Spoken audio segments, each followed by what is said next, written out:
Всех приветствую, дорогие друзья, на канале Paymaker. С вами, как всегда, я, Михаил. Продолжаем нашу рубрику «Вновь ветвь истории персонажей». Сегодня я вам расскажу про Маркус.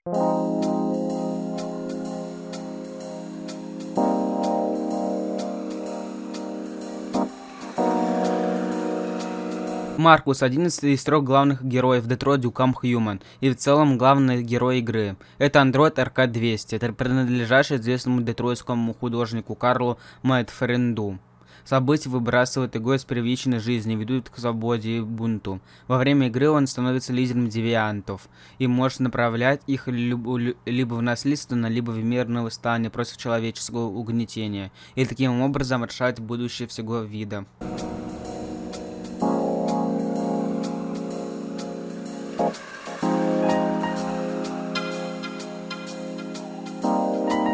Маркус — андроид прототипа модели РК-200, подаренный лично Джейн Камски, художнику Карлу Мэдфренду. Дата его выпуска засекречена. Изначально эту модель разрабатывали в рамках секретной программы нового поколения автономных андроидов. Маркус выполняет роль сиделки при престарелом художнике и составляет ему компанию, скрашивая одиночество. После несчастного случая Карл Мэдфренд был парализован и потерял возможность ходить. Он бросил рисование и замкнулся в себе. Присутствие Маркуса помогло ему постепенно вернуться в способность получать удовольствие от жизни. Их отношения развивалось медленно, и поначалу Карл видел в Маркусе лишь машину, лишенную воли. Но со временем художник привязался к Маркусу, а их отношения стали похожи на отношения отца и сына. Безропотно слушая своего хозяина, Маркус считается с его мнением, изучает литературу, музыку и с интересом слушает рассуждения художника об окружающем мире и людях.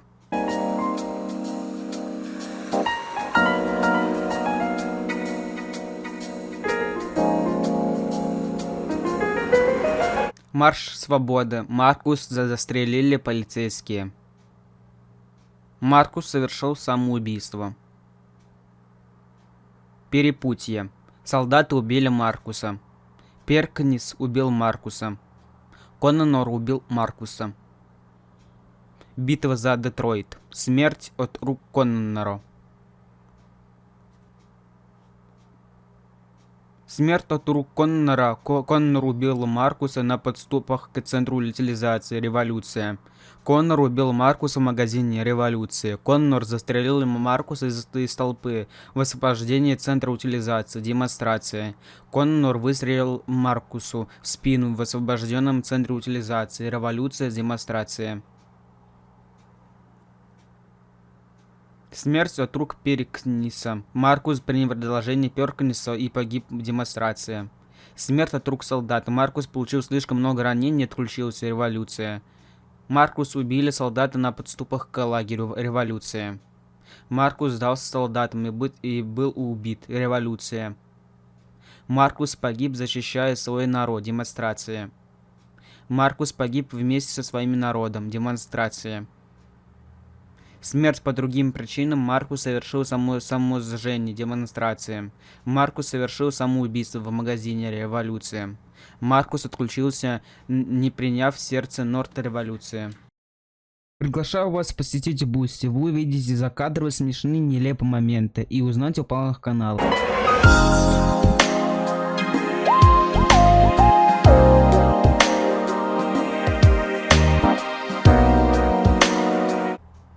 Маркус был создан по индивидуальному заказу, поэтому внешность андроида является уникальной. У Маркуса смуглый цвет кожи и темно-короткие волосы. Изначально у него зеленые глаза, однако в главе из мертвых Маркусу приходится заменить отсутствующий правый глаз на голубой. По какой-то причине лицо Маркуса также имеет легкую небритность. Несмотря на то, что он андроид, Маркус меняет одежду, почаще других протагонистов. В первых главах Маркус носит темные джинсы и черный пуловер. В качестве верхней одежды форменная черная куртка андроидов с нашивкой в виде треугольника. В главе из мертвых он находится на свалке, плащ с символиком компании Вета, которая остается с ним до окончания главы Иерихон. Под плащом повидавший всякую старый пуловер и брюки. В главе башен Стамфорда он предстоит сначала деловым костюме, затем в краденом униформе андроидов в студии телекомпании 16. В Capital Park Маркус проходит в зеленой куртке и спортивных черных брюках. Также у него за плечами небольшой рюкзак.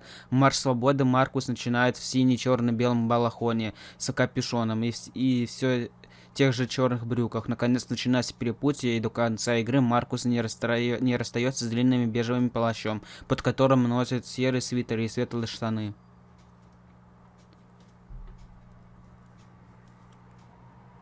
В начальных главах истории Маркус ничего не говорит, если это необходимо для его задачи. Однако, несмотря на то, что Маркус выглядит механически, показано, что он наблюдатель и осознает себя, оглядываясь по сторонам. После того, как вошел в отделение для андроида в автобусе, как воспитатель, Маркус вежлив и внимательный к Карлу, которому не нравится вступать в разговор с андроидом. Несмотря на то, что Маркус считает себя не более чем машиной, в то время, когда они привели вместе, Маркус считает Карла своим собственным отцом. Маркус отклоняется от нормы из-за осознания своей индивидуальности, выраженного в его оригинальном картине, которую даже увидела Карла. Он осознает, что Лео относится к нему несправедливо и спрашивает, почему он должен подчиняться командам Карла. Маркус в конечном итоге становится лидером в Иерихоне и андроидов-девиантов в целом. Показано, что лидерство обеременяет Маркуса и вызывает у него противоречные чувства. Особенно из-за того, что он положительно описывает время проведения с Карлом. Не в то же время считает себя рабом. Когда он разговаривает с Нортом перед Маршем Свободы, он может либо наслаждаться своим статусом, либо демонстрировать отвращение к своей жажде власти. Он также признается Карлу своей беспомощности и может попросить от честного совета, но он также может сорваться в гневе, в то время как Маркус может быть храбрым и героическим, рискуя своей жизнью, чтобы спасти других. Он также может быть трусливым и слабым, в зависимости от игрока. Маркус может убегать со своих миссий при появлении опасности или проваливать их.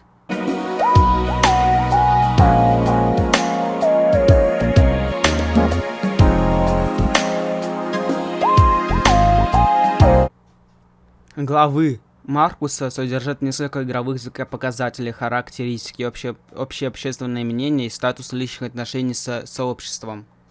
Отношения с Норт. Если Маркус заговорит с Норт, то по прибытии в Иерихон она отрицательно ответит на вопрос о своей личной жизни. Однако, когда Маркус приглашает остальных андроидов Иерихона сопровождать его, чтобы украсть запчасти Киберлайф, Норт полной решительности принимает участие в миссии. Из-за своего недоверчивого характера Норт не обретает, что Маркус взял с собой Джона, полагая, что он все еще не на стороне людей. На протяжении всей истории Маркус получает одобрение Норта всякий раз, когда выбирает варианты, включающие драку или проявление мужества, что также включает в себя жестокие и разрушительные варианты, не имеющие большого значения для человеческой жизни. Она не верит в диалог или дипломатию с людьми, и поэтому негативно реагирует на всякий раз, когда Маркус выбирает пацифистские или всепрощающие варианты. Однако, несмотря на их различия в идеалах, Маркус всегда будет завоевывать уважение и лояльность Норта. Если она добьется успеха и общий результат андроидов будут хорошими, перед Маршем Свободы Маркус и Норт могут поговорить наедине.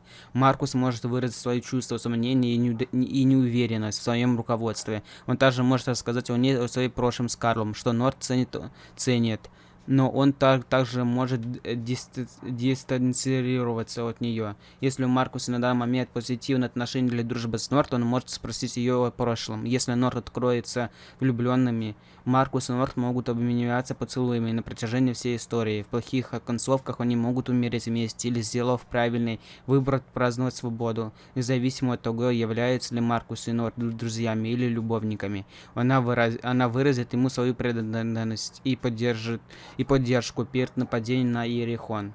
Если Норт погибнет во время рейда, Маркус будет заметно расстроен, как любовники. Норт всегда остается верным, независимо от того, что выберет Маркус.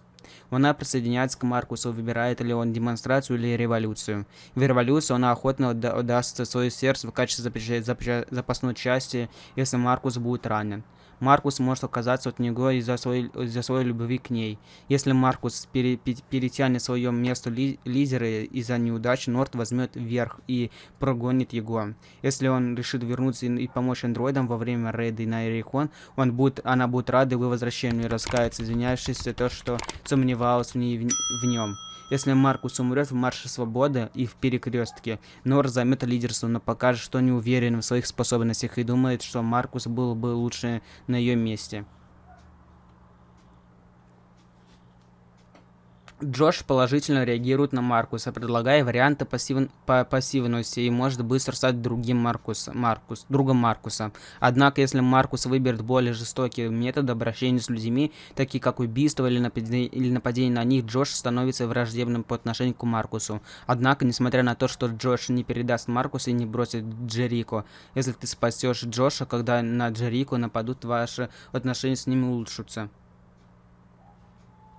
Саймон положительно относится к Маркусу, если тот делает выбор без какого-либо или меньшего риска, по сравнению с Нортом и Джошем. Его на самом деле не волнует, выбирает ли Маркус более мирные или жесткие методы, его можно считать нейтральным. Хотя если Маркусу не удастся выполнить свою миссию, его отношения к Саймону ухудшатся, если отношения с Саймоном значительно возрастут, если Саймона застрелили в Стефанской башне, и Маркус решит пощадить его, когда тот пощадишь его, и если ты будешь играть за Коннора и найдешь его, Саймон вернется в Иерихон, и Маркус обнимет его. Если Маркус решит пожертвовать собой во время Марша Свободы, у него хорошие отношения с Саймоном, а Джон не присоединится к нему или умрет ранее. Саймон нападет на полицию, чтобы Маркуса оттащили. Саймон также может отдать свое сердце Маркусу, если в него выстрелят слишком много раз, и Норт умрет.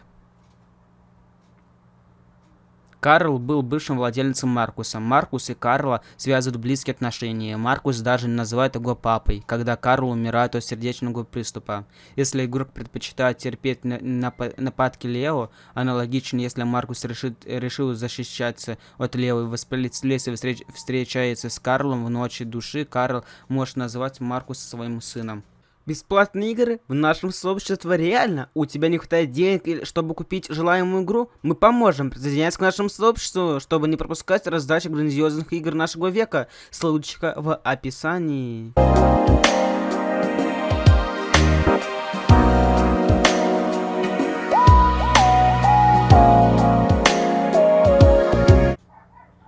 Маркус изображает Джесси Уильямс, который представил его сходство озвучки и захват исполнения. Исполнение продержишься еще немного. Маркусом был исполнено Джоанни Амиром Тутейном. В дублированных версиях голос Маркуса озвучивал Реми Кайбо французский, Юа Ютида японский, Матешуан Вебер польский, Андриан Олдани итальянский. Станислав Тикунов русский, Саша Ротермунд немецкий, Мигель Ахлеаль латиноамериканский испанский, Луис Мануэль Мартинс Диас европейский испанский, Диаго Маргаду европейский португальский, Виндель Безара бразильский португальский.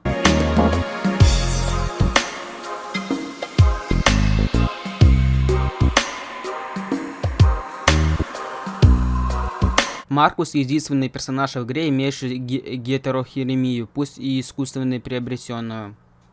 Джесси Уильямс — актер, обеспечивающий захват движения, голос для Маркуса. Несколько месяцев встречался с актрисой Минкой Келли, обеспечивающей захват движения, голос для Норд, с которой он познакомился на съемочной площадке Detroit Become Human. Маркус не может погибнуть до главы Марш Свободы ни при каких обстоятельствах. Многочисленные аналогичные функции Маркуса и его незаурядные боевые навыки наталкивают на мысль, что его модель была разработана отнюдь не с целью стать сиделкой для пожилых людей. Модель Маркуса имеет номер 684-842-971, который можно мельком увидеть лишь однажды в игре в магазине краски белой линии в главе от стенки цвета. Маркус слышал о Конноре лишь однажды в односном сообщении по пути на станцию Фернлей. Оно не содержит информации ни об имени, ни об узкой специализации андроида-детектива. Сообщение целиком можно прослушать при игре за Коннора в главе «В ожидании Хэнка». Однако при встрече с Коннором Маркус при выборе диалоговой опции «Я тебя знаю» по какой-то причине знает его имя. И то, что Коннор занимается расследованием по делу девиантов. Впрочем, то же самое скажет и Норт, если на капитанском мостике на Эрихоне Коннор найдет ее вместо Маркуса. Маркус — единственный андроид в игре, чья дата выпуска остается неизвестной. Однако, если учесть тот факт, что он был подарен Карлу Мафференду лично Л.Джей Камски, то можно предположить, что Маркус был произведен в 2028 году или ранее. История Маркуса наполнена отсылками на ветхозаветные сюжеты, как незначительными, так и весьма явно бросающими в глаза. Название убежища девиантов Ерихон, статуи ангелов, регулярно появляющиеся при игре за Маркуса, свалка, напоминающая чистилище и другие. Во время съемок игры Джесси Уильямс фактически никогда не встречался со своими коллегами по фильму Валори Карри и Брайаном Дечартом из-за расписания. Они снимали все свои сцены отдельно, и они были редактированы вместе. Во время дискуссии на Комик-кон 2019 в Сан-Диего Брайан и Джесси впервые встретились в реальной жизни. Три главных героя встречаются друг с другом не сразу, только в главе «Перекресток» в Эрихоне. Карри и Коннор на самом деле не встречаются лицом к лицу в этой главе, но они встречаются с Маркусом в разное время. Имя Маркус происходит от латинского, что означает «посвященный Марусу». Марс был римским богом войны, известным греками как бог Арес. И это символизирует характер Маркуса. И если игрок решит сделать его жестоким, сражаясь против человеческого угнетения.